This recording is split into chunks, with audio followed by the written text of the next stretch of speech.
Habis, ako ulit si Jenilyn Riana at ituturo ko po sa inyo ay paano gumawa ng DIY diaper for dogs.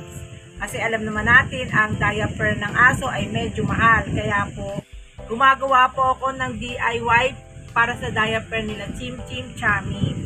Ito po ay Lucky Baby. Ito yung pinakamurang diaper na nakita ko. 130 lang yata to.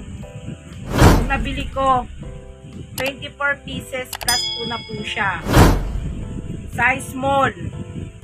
Yan, umpisa na po natin. Ang kailangan lang po natin gamit ay gunting, paper tape, tsaka syempre diaper. Wow! Simple lang po. Kunin nyo po yung kumokonekta. Ayan. Ito, yung kumokonekta. Tapos itong kakabitan. Itong kumokonekta, dapat nasa ilalim. Kasi itong kakabitan, yan ang nasa ibabaw. Kasi pag sinuot yan ng aso, is pag ganyan. Nabaliktaran niya ng suot ng baby. Ganyan dapat yan. Kaya bubutasan nyo po yung kinakabitan.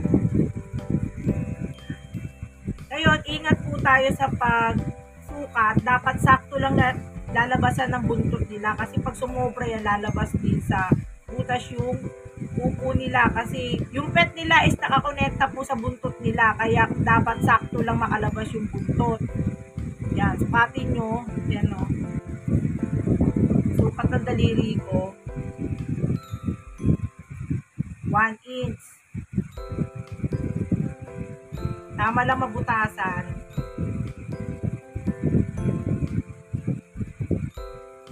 Yan.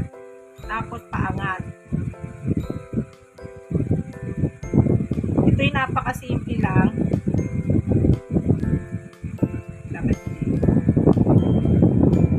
Yan. Tapos pabilog lang.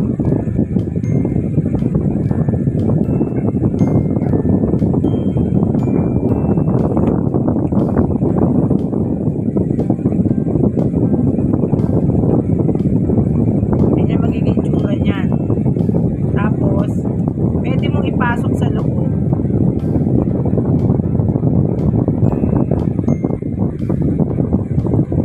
Tapos sumusukatin mo.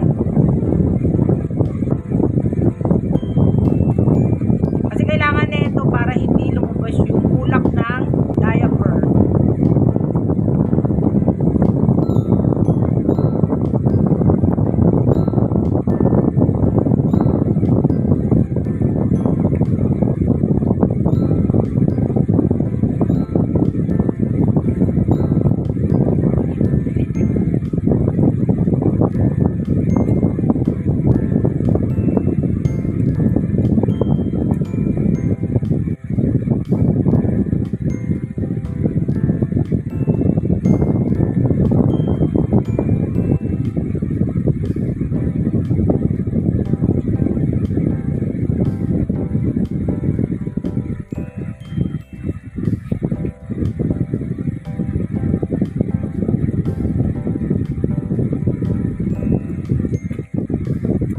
Itong size small, isakto pa rin ito kay na Jimmy kahit 1 year old na sila.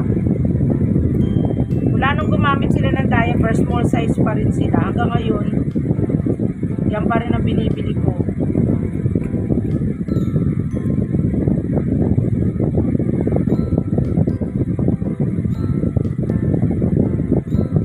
Ganyan kasimple lang. Tapos, ganyan. Kesa bibili pa po tayo ng diaper, eto, pumapatak lang to is wala pa 5 piso. Itong diaper ng aso bibili natin nasa 20. Kasi